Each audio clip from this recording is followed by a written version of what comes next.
안녕하세요, 볼리TV입니다. 대한축구협회가 간만에 뜨거운 소식을 하나 던졌습니다. 바로 오늘 공개한 내용인데요. 여러분, 2주 뒤에 한일전, AW팀 한일전이 열립니다. 한일전, 그간 국내파들끼리 맞붙은 동아시안컵, 요즘 말로는 이원 챔피언십 이 네. 대회를 제외한다면 순수 친선전으로는 약 10년 만입니다. 네. 2011년 8월 일본 삿포로 원정에서 0대3으로 졌던 소위 삿포로 참사가 있었거든요. 네. 그때 제가 취재를 했었는데 네. 그게 공식적인 그 해외파까지 다 부른 AW팀 간에는 마지막 대결이었고 이제 10년이 됐습니다. 물론 공식적인 A매치는 맞지만, 네네. 해외파까지 다 부른 경기는 그렇다는 거고, 당시가 이제 우리나라 선수들이 기성용 네. 뭐 이런 선수들이 아직 좀 어리면서 그렇죠. 전성기를 부과하던 때고, 일본은 가가와 같은 선수들이 막 떠오르던 시절이었죠. 네. 아무튼 오랜만에 열리는 한일전인데 정확한 일정과 장소가 어떻게 됩니까? 네, 3월 25일 목요일에 열립니다. 시간까지는 미정이지만 장소는 도쿄가 아닌 그 인근의 요코하마고요. 차로 30분 정도 떨어져 있는 곳입니다. 요코하마의 닛산 스타디움에서 열리는데 요코하마 마리노스 구단의 홈구장이기도 하고요. 그 한일 월드컵 결승전 장소로 굉장히 친숙한 곳이죠. 도쿄에서 할 줄 알았더니 요코하마에서 하게 되는데 여기서 한일전을 우리가 한 적이 있나요? 네, 이 경기장에서는 한일전이 2번 열렸는데 한국이 이긴 적은 없다고 합니다. 98년도 다이너스컵에서 1대1로 졌고요. 2003년 12월 동아시안컵에서는 0대0으로 비겼습니다. 네, 근데 그건 그렇고 지금 이게 약간 좀 생뚱맞다는 생각이 들기도 하고 좀 걱정도 되거든요. 왜냐하면 지금 코로나 시국이기 때문에 한일전은 둘째치고 지금 국가대항전 그것도 이제 원정 경기 이거 쉽지 않습니다. 왜냐하면 이게 지금 찾아보니까 제가 일본에서 어제 하루에만 신규 확진자가 1000명이 넘더라고요. 1100명이 넘게 다시 지금 증가세에 있다고 하는데 어제 하루에 이제 사망자만 58명이고 그런데 일본 원정 경기 게다가 이게 지금 일본에서 우리한테 제안한 걸 우리가 뭐 수락을 한 거라고 맞습니까? 네, 일본 축구협회 제 얼굴 위에 있는 이 JFA에서 KFA 쪽으로 제안을 해왔고 KFA가 수락을 한 거고요. 대한축구협회 공식적으로는 당연히 경기력 때문에 너무 오랫동안 선수단 소집을 못했고 그렇죠. 파울로 벤투 감독의 코칭 스태프가 선수단 전력 점검 또 전술 훈련을 할 시간이 없었기 때문에 이번 거 상당히 좋은 기회다. 그러므로 받아들일 수밖에 없었다라고 공식적인 이유를 밝히고 있습니다. 그리고 당연히 너무 오래 A매치를 안 할 경우에 수입이 없다는 문제가 있겠죠. 그래서 현실적인 문제죠. 네. 네. 축구협회는 그 각종 사업으로 스스로 수익을 내서 운영되는 국내 거의 유일하다시피 한 경기단체, 특히 모든 종목을 통틀어서 단연 가장 큰 경기단체이기 때문에 그렇죠. 운영비가 좀 드는데 대부분 이제 회장 합의로 운영되는 데도 많고 네. 그런데 지난해 11월 A매치 일정 때 원래 2경기 하라고 있는 기간에 친선 경기를 끼워 넣어서 3경기를 했어요. 네. 그 정도로 대한축구협회뿐 아니라 전 세계 모든 축구협회가 지금 경기를 한 번이라도 더 하기 위해서 갖은 수를 내고 있는 상황이기 때문에 그렇죠. 관중 수익 없지만 뭐 스폰서나 아니면 중계 수익 같은 거라도 벌어야 되니까. 네. 그래서 이제 한국 같은 경우에는 일본에 갔다 오면 뭐 좀 간단하죠. 그 매치피를 받을 수 있거든요. 네. 그러니까 수락한 측면도 어느 정도 있을 것이다. 많이 주나 봐요. 이렇게 짐작할 수 있죠. 네. 일본 같은 경우에는 올여름에 지금 그 올림픽을 무조건 하겠다는 입장이죠. 네. 다음 주 IOC 회의에서 최종 결정이 된다고 하는데 일단 일본은 내부적인 일본 조직위원회의 결정은 무조건 한다. 해외 관중은 안 받고 선수들만 받고 한다. 이게 기본 입장인데 그래서 보여주기식으로 좀 치르는 경기, 우리나라에서 이렇게 국제적인 스포츠 이벤트를 잘 치를 수 있다는 걸 보여주기 위해서 이번 경기를 추진했다는 그 추측이 있는데요. 확실히 그래서 그런지 한국 대표팀에 대한 특혜가 확실히 존재합니다. 일본으로 가는 한국 선수들의 격리 기간을 완전히 면제하고 대신 축구 관련된 활동 외에는 외부 접촉을 안 하도록 일종의 버블 상태를 유지한다는 방법을 써서 가자마자 바로 경기를 할 수 있게. 그래도 관중 입장 여부는 현재 협의 중이라고 하고 일본 축구협회에서 일방적으로 결정할 수 없다라는 게 현재 공식적인 정보긴 한데 뭐 짐작컨대 일본 축구협회는 입장시키기를 원할 것으로 보이죠. 이미 J리그가 관중을 받은 사례도 있거니와 오늘 올림픽을 앞두고 대형 스포츠 이벤트가 가능하다는 사례를 남기려면 그렇죠. 관중이 있어야 확실히 되거든요. 제가 취재를 좀 해보니까 일본이 아직 자가격리를 좀 빡시게 하고는 있더라고요. 지금 일본 프로야구 개막이 이제 보름 정도 남았는데 여기 이제 외국인 선수들이 들어왔을 거 아니에요. 외국인 선수들이 다 2주 자가격리가 적용이 됩니다. 그런데 우리 선수들 물론 한 경기만 하러 가는 거긴 하지만 격리를 면제 조치를 해주면서까지 지금 경기를 유치하는 게 확실히 목적성이 좀 뚜렷한 거죠. 그래서 뭐 일본에 일단 속내는 그렇다 치고 걱정이 되는 게 이제 우리 선수들인데 이미 우리가 선례가 있기도 해서 또 이제 그런 위험에 노출시키는 게 아닌가. 그 황희찬 선수 확진 판정 받은 뒤에 정말 많이 아팠다고 나겔스만 감독이 공개적으로 얘기를 할 정도로 네. 그런 일들도 있었잖아요. 설레라는 게 지난해 11월 오스트리아 원정평가전 2연전을 치른 뒤에 치르는 과정에서 네. 한국이 선수 7명 등 총 10명의 확진자가 나오면서 아니, 경기도 못 뛰는 선수도 있죠. 네. 네. 한두 명 나오는 건 사실 요즘 코로나 시국 A매치에서 흔한 일이었는데 10명은 좀 드물어요. 그렇죠. 한국에 이례적으로 많이 나왔고 또 선수들은 걸려도 사실 후유증이 없는 경우가 훨씬 많은데 그렇죠. 그리고 증상도 무증상인 경우들도 네, 이번에 많았고. 훨씬 네. 많은데 그렇죠. 황희찬 선수가 정말 운 없게도 그렇죠. 후유증을 겪었습니다. 네. 이런 우리한테 실패 사례가 있거든요. 협회에서는 그 경험을 통해서 이번엔 방역을 철저히 하려고 더 준비를 하고 있다. 뭐 지난번에는 감염내과 전문의가 주치의로 동행을 했는데 네. 이번에도 감염내과 전문의가 방역 대책을 세울 것이고 오스트리아에서 어느 부분에서 방역이 실패했는지 사실 확실히 파악이 안 된다고는 하는데 그러므로 오히려 협회 입장은 모든 면에서 더 강화하겠다. 네. 유전자 증폭 검사든 뭐 외부인과의 접촉 통제 등 모든 면에서 더 방역을 강화하겠다. 자, 근데 관심은 어쨌든 경기는 치러지기로 했으니까 이게 그렇다면 이왕 열리는 경기가 대표팀 또 경기가 너무 없었기 때문에 뭐 여러 가지 이유를 댔는데 그렇다면 이게 정상적인 팀으로 시합을 할 수 있느냐? 그러니까 한마디로 해외파들이 소집이 될 수 있는지 여부잖아요. 그러니까 팬들의 관심이 있죠. 손흥민 옵니까?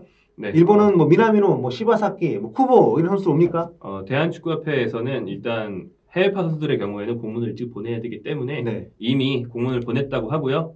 풀 멤버, 베스트 멤버를 가동하려고 일단 준비를 하고 있다고 얘기를 했습니다. 네. 베스트 멤버라고 했으니까 나머지 대표팀에 흔히 뽑히는 유럽파들도 아마 네. 간 것 같습니다. 근데 이제 현재 소속팀들이 자가격리가 5일 이상 발생하는 A매치 이동의 경우에는 거부할 수 있는 권리가 이제 피파에서 지정해서 있거든요. 그렇죠. 원래는 피파 A매치 소집은 거부할 수가 없는데 코로나 시국을 감안해서 약간 좀 융통성을 발휘를 한 거죠. 네, 그래서 상당수 거부될 수 있다는 거 일단 가정을 해야 될 것 같고요. 네. 한일전이 축구팬 입장에서는 굉장히 기대가 되고 협회가 이거를 좀 치르려고 하는 마음도 좀 알긴 알겠는데 어쨌든 지금 선수들이 좀 피해를 볼 가능성이 좀 없지 않고 또 그 선수들을 보내야 되는 소속팀들도 걱정이 좀 많이 될 텐데 대한축구협회 전한진 사무총장하고 조금 전에 통화를 했는데 일단 문체부가 원래부터 이제 방역 당국이랑 이런 주요 대회 참가 선수들한테는 일종의 뭐 7+7 격리를 적용을 할 수 있게끔 프로토콜이 만들어져 있었다고 하더라고요. 네, 맞습니다. 기존 프로토콜에 따르면 7일 격리 그리고 그 다음에 7일 동안은 팀에서 훈련을 하는 건데 그 중에서도 그 앞선 7일 격리를 네. 완전 격리 상태에서 실내에만 있으면 훈련이 안 되니까 코홀트 격리, 그러니까 집단 격리를 하면서 훈련을 할 수 있게 하는 거죠. 갔다 온 사람들끼리. 네, 이게 이제 울산 현대가 지난 1월 클럽 월드컵에 다녀오면서 설리를 보여준 바 있는데 경기력 유지에 도움이 된다는 걸 확인을 했습니다. 네. 그 다음에 이후 7일 동안에도 원래는 경기에는 참가를 못하고 훈련만 할 수 있는 거였는데 이 부분에서도 대한축구협회가 약간 진전을 이뤄서 나름대로는 7일 코홀트 경기가 끝나고 소속팀에 가면 그 7일 동안 조심은 하되 경기에도 출전할 수 있다까지 푼 거죠. 그렇게 해서 K리그 구단들을 많이 좀 배려를 하는 듯한 제스처를 취하고 있는데 K리그 구단들의 반응은 어떻습니까? 그리고 배려라기보다는 뭐 의무죠, 의무. 네, 의무죠. 네, 그렇게 안 하면 거절당할 수 있기 때문에 최대한 해야 되는데 일부 구단의 반응을 봤는데요. 아무리 그래도 뭐 자기 팀 경기를 연기하든지 혹은 팀당 차출 인원을 최소화해서 일정 수준으로 제한하든지 이런 대안이 있어야 되지 않겠냐 이런 반응들이 있습니다. 아예 소집도 한 팀에서 너무 많이 네. 데려가지는 않게끔 그렇죠. 과거에 뭐 울산이나 또 상무 네. 같은 경우처럼 현재 기존 선발된 인원이 그대로 뽑힌다면 K리그 1에서는 울산, K리그 2에서는 김천 상무에서 대거 차출될 수 있거든요. 네. 또한 훈련이 가능하고 또 경기 출전이 가능하다 하더라도 각 팀이 스스로 선수들을 추가 격리시키면서 좀 조심할 수도 그렇죠. 있습니다. 네. 네, 왜냐하면 보호를 해야 되니까. 네, 오스트리아 사례를 봐도 당시에 이제 확진된 한국 선수 7명 중에서 당시 기준으로 울산, 부산, 성남 소속 선수들이 있었거든요. 네, 그렇기 때문에 이들이 무증상 상태로 선수단에 합류했다가 대거 전파할 가능성도 존재한단 말이에요. 그렇죠. 네. 그렇기 때문에 팀들이 더 조심하면서 경기에 안 뛰게 할 수도 있다. 네. 그러므로 우리 경기는 뭐 미뤄주든지 뭐 제한하든지 어떤 대책이 필요하다. 이런 얘기고요. 또 언론적으로는 K리그 팀들도 차출을 거부할 수 있죠. 네. 그래서 언론적으로 그렇죠. 네, 분위기상 어떨지 모르겠지만. 네, 사례가 있습니다. 필수 불가결한 대표팀 일정이 아니면 K리그 팀들이 집단적으로 차출을 거부할 수가 있거든요. 이제야 오늘 조금 전에 협회 발표가 났기 때문에 각 구단들의 뜻은 이제야 모이고 있을 텐데 네. 만약에 좀 거부하는 쪽으로 모일 수도 있는 가능성이 조금은 존재하는 거죠. 이론적으로는 경기에 뛸 수 있는데 바로 뛰기는 좀 어려울 것 같고 그렇게 되면은 이 일정에 따라서 좀 이득을 보고 손해를 보는 팀들이 생길 수가 좀 있겠네요. 네, 단 며칠이라도 더 간격을 두고 싶을 텐데 네. 뭐 목요일까지 정리하고 금요일에 팀에서 복귀한다면 금요일에 바로 경기하는 팀이 포항과 대구가 있고요. 음. 토요일에도 3경기, 또 일요일에도 2경기가 있기 때문에 네. 너무 그 간격이 짧죠? 그렇죠. 네, 피해를 본다고 생각할 수 있을 겁니다. 그렇습니다. 저는 솔직히 이거 성사 안 될 줄 알았거든요. 그러니까 지금 시국이 어느 시국인데 그래서 뭐 어쨌든 뭐 이유가 뭐든 과정이 뭐든 열리는 걸로 일단 결정은 됐으니까 개인적으로는 어떻게 보십니까? 저는 뭐 어느 정도는 일리가 있다고 봅니다. 그러니까 사실 우리가 스포츠 이벤트가 매우 뭐 부차적인 것, 네. 없어도 되는 것이라고 생각해서 뭐 코로나 끝날 때까지 다 막으면 되는 거 아니야 이렇게 생각할 수 있지만 체육계에서는 그러니까 한국 축구뿐 아니라 네. 전 세계 체육계 또 축구를 넘어서 체육계에서는 그래도 대회를 이렇게 1년, 2년 그렇죠. 언제 종식될지 모르는데 계속 안 할 수 없으니까 이 안에서 할 방법을 찾아야 한다. 뭐 이러한 공감대를 갖고 방법을 계속 모색을 해왔거든요. 그 안에 뭐 대한축구협회의 고민도 함께 들어있다고 보시면 네. 될 것 같고요. 네. 지금 이제 월드컵 예선 같은 경우에도 지금 연기가 많이 되고 있잖아요. 그래서 월드컵 2차 예선도 아직 안 끝났습니다. 2차 예선 잔여 경기들을 그래서 일단 한 곳에 모여서 치르는 걸로는 일단 결정이 됐는데 각 조마다 결정이 난 조도 있고 안 난 조도 있는데 이제 한국이 이제 신청을 해서 한국으로 다 모든 선수들이 와가지고 이제 경기를 하게끔 지금 신청을 한 상태인데 아직 최종 결정은 안 된 거죠? 네, 그러니까 월드컵 2차 예선이 사실 더 중요하죠. 네. 이게 한국은 6월에 다 몰아서 열리지만 일본은 한국보다 한 경기가 더 남아서 네. 3월에도 한 경기를 3월 하나 있더라고요. 해야 됩니다. 사실은 한국과의 경기를 꼭 하고 싶은 이유가 그것도 있는 거죠. 한국과 스파링을 해서 간격을 올리고 그 다음에 몽골과의 3월 A매치를 뛰기 네. 위해서 아무튼 6월에는 한국, 스리랑카, 레바논, 북한, 투르크메니스탄이 속한 2차 예선 H조의 예선 장소를 정해야 하는데 한국이 나머지 4개 팀을 다 우리나라로 불러서 네. 여기서 경기를 하겠다고 신청을 낸 상태고요. 스리랑카와 레바논도 신청서를 냈기 때문에 검토 후에 19일에 최종 개최지가 결정될 것이라고 합니다. 이것을 추진하는 것도 뭐 이건 정말 수익적인 면은 별로 없고요. 이런 거를 개최하려고 유치하려고 추진하는 것만 봐도 한국에서는 스포츠 이벤트가 정상적으로 가능하다는 걸 계속 증명하고 싶은 체육계의 의지를 이룰 수 있다고 할 수 있죠. 네, 야 근데 북한이 올까? 오면 재밌겠다. 사실은 그것 때문에라도 네. 남북이 아닌 제3국의 될 가능성이 또 있을 수도 네. 그럴 가능성도 봅니다.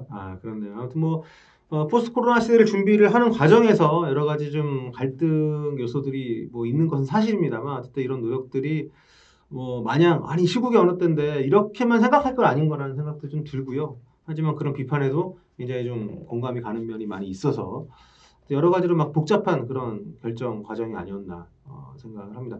그 마지막으로 해외파들 올 것 같습니까? 안 올 것 같습니까?